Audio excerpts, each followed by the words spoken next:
células B activadas. ¿Por qué es importante poder realizar o ideal poder tener MUM1,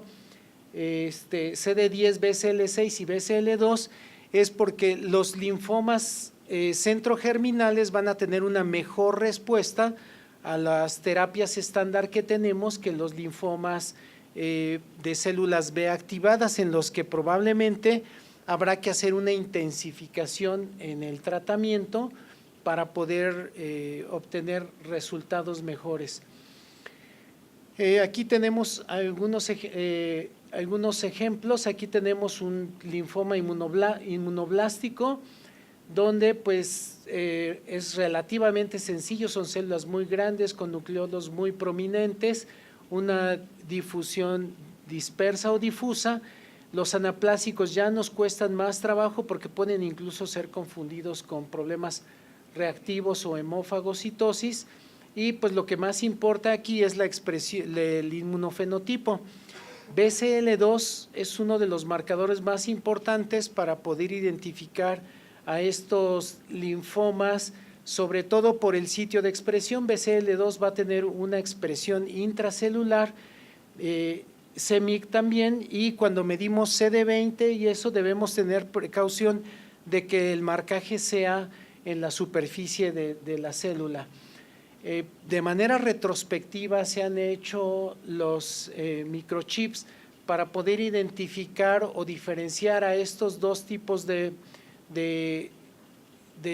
comportamientos de linfomas o agruparlos, y pues se han podido dividir en centrogerminales y en células B activadas, y como podemos ver con la terapia estándar en todos estos pacientes, que son más de 2000,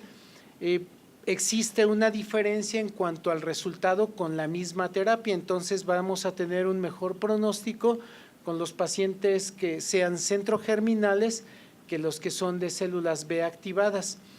En la búsqueda de tratar de ver las diferencias del comportamiento de estos pacientes, se han hecho otros estudios de 260 genes para poder identificarlos dentro de cada uno de estos comportamientos, y bueno, sí se han identificado 4 grupos principalmente de diferentes linfomas con estos genes, y lo importante de poderlos identificar por la expresión de estos genes es que una vez que los clasificamos en grupos, la respuesta a diferentes terapias actuales va a ser mejor. Por ejemplo, el grupo de MCD va a tener una respuesta mejor a ibrutinib, y en estos tienen o coexpresan marcadores muy similares a los linfomas de bajo grado, y probablemente sean una transformación de esos linfomas de bajo grado. Otros van a responder a inhibidores de la tirosincinasa de Bruton, y otros van a tener una respuesta muy pobre al R-CHOP.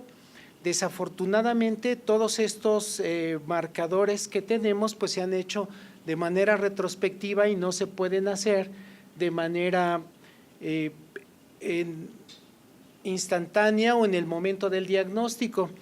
Entonces nos vamos a enfocar en los marcadores que sí tenemos. Básicamente es BCL2, BCL6 y CEMIC, que son los marcadores que podemos hacer ya como expresiones de proteínas dentro de la inmunistoquímica, en el diagnóstico de estos linfomas. Como podemos ver, los centros germinales van a expresar mucho más BCL2 que los de células B activados, y aquellos que provienen de procesos inflamatorios van a expresar muy poco. CEMIC se va a expresar más o menos en la misma frecuencia, y aquí debemos tener cuidado porque esta es una expresión única o particular del linfoma, no es la expresión del CEMIC como doble hit o triple hit, que ese es otro grupo de linfomas. Lo importante de la expresión de estos marcadores es el pronóstico que tenemos de estos pacientes. Así, los centrogerminales van a tener una respuesta y unas mejor y una sobrevida a 5 años con la terapia actual o estándar que es R-CHOP del 70 y 80% a 5 años, y los de células B activadas apenas pueden llegar a alcanzar el 50% de sobrevida a 5 años. Los que provienen de los problemas inflamatorios, infecciosos y demás alcanzan una sobrevida mejor y tienen una mejor respuesta al R-CHOP, que puede ser hasta del 90%.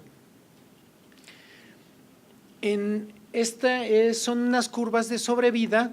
donde estamos viendo la terapia de estos pacientes, de los que son centrogerminales y de los que son de células B activadas. Este es con la terapia estándar de R-CHOP, y aquí tenemos la sobrevida o la respuesta de los centrogerminales y de los no centrogerminales, que son células B activadas, o los que quedan en la parte intermedia, que no pueden ser clasificados como centrogerminales. Este R-CHOP2, aquí se les agregó lenalidomida a estos pacientes, y a estos pacientes de células B activadas vemos cómo el riesgo que tienen por ser de ese grupo se reduce o se borra, y tienen la misma capacidad de respuesta cuando se agrega lenalidomida a este grupo de pacientes. Y esa sería la importancia de poder clasificarlos al diagnóstico en centrogerminales y no centrogerminales. Esta es la sobrevida global, donde también vemos el impacto que sufre cuando agregamos lenalidomida a este grupo de no centrogerminales. El otra parte de los linfomas difusos de células grandes B, que no son clasificables como tal o tienen una morfología más dispersa o muy parecida a lo que es el Burkitt-Light, sin poder demostrar por inmunohistoquímica que se trate de un Burkitt, es que tiene un comportamiento agresivo mayor y debemos darles terapias de mucho mayor intensidad. Y aquí en este grupo de pacientes de difusos de células grandes B, que les llamamos indiferenciados o Burkitt-Light, les va mucho mejor con terapias como el R-EPOCH, que también es utilizado en los linfomas tipo Burkitt. Una vez que tenemos el diagnóstico del paciente, bueno, pues ya lo demás es relativamente sencillo aparentemente, porque pues es la estadificación de él, y como todos lo hacemos, pues es ver o medir la enfermedad, ya sea por exploración física o por métodos de imagen, desde radiografías a tomografías, y aquellos que tienen acceso a PET-CT, pues sería ideal y nos ayudaría a tener una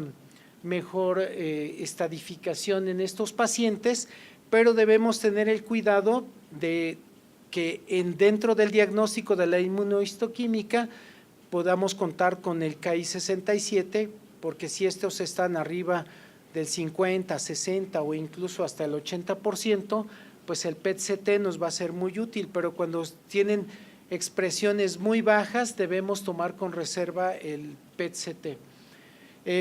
La biopsia de hueso de manera bilateral la debemos seguir haciendo, y se dice en los estudios que se han hecho en relación al PET-CT, es que en aquellos en los que está marcada la infiltración del hueso y se hace la biopsia, vamos a corroborar la infiltración. Por lo tanto, si ya hicieron un PET-CT y está infiltrada la médula ósea, ya no sería necesario realizar el aspirado de médula ósea. Cuando no marque y tenga un Ki-67 bajo, pues habrá que seguirla haciendo. Y pues los otros marcadores que también son pronósticos, beta-2 microglobulina, deshidrogenasa láctica, y en todos los pacientes debemos hacer, tengo dedos grandes, entonces piso los dos botones. Es la serología viral para HIV, y también sería conveniente hacer la citogenética, ya sea, sobre todo en los de bajo grado con infiltración a médula ósea, nos puede ser útil, y si no, por técnicas de FISH o PCR para poder identificar los marcadores de interés. En aquellos en los que estén involucrados tubo digestivo, tenemos que hacer endoscopía y colonoscopía, sobre todo en los linfomas de células del manto. En ellos no debemos dejar de lado la endoscopía y colonoscopía, ya que hasta el 20% pueden estar infiltrados. Y algo importante que en muchas ocasiones dejamos de lado es los linfomas difusas células grandes B tienen alrededor entre reportado del 10 hasta el 15% de recaídas en el sistema nervioso central. Entonces sería ideal en pacientes, ya sea por clínica, estudios de imagen o sobre todo en aquellos que son testículo o mama, ovarios, debemos descartar que no tengan infiltrado sistema nervioso central porque es el sitio de recaída y el pronóstico en ellos, si no son tratados ahí para erradicar la enfermedad del sistema nervioso central, es muy malo. Tenemos una radiografía donde vemos un ensanchamiento mediastinal. Afortunadamente, el 80% de los diagnósticos de los linfomas lo podemos hacer de manera periférica y son pocos en los que tenemos que hacer abordajes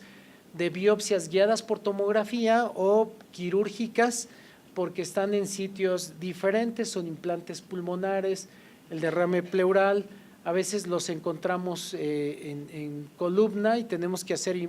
resonancia magnética y en otras ocasiones en las que no tenemos algún otro dato, nos podemos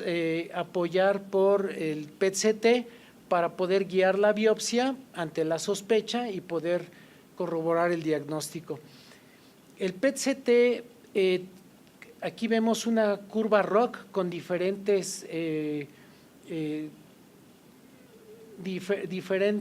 maneras de medir la expresión de estos. El Dubai es el más